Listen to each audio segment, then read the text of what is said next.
Fala pra ela. Fala, Lu. Vovó ali vai como? De carro? Pra o serviço dela. Você não quer falar agora? Fala. Você. Você o quê? Você. Fala que eu vou valer a vida de 71. Ela já veio voando? Deixa a neguinha. Vovó, você deixa eu fazer isso? Eu vou dizer, não, minha vassoura tá quebrada. Ué, mas você é uma bruxa do 71. Então você é um Chaves. Cara, você não usa carro, você usa vassoura. Você não usa carro, usa vassoura.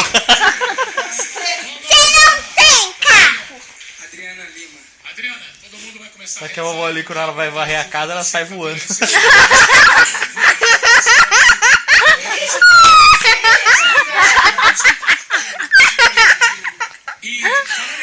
Ela vai tirar catarro do nariz, ela tira verruga. Outro dia a vovó ali foi fazer faxina na casa, sumiu 2 meses que sumiu a vassoura. Aí ela vai morar, você vai onde? É.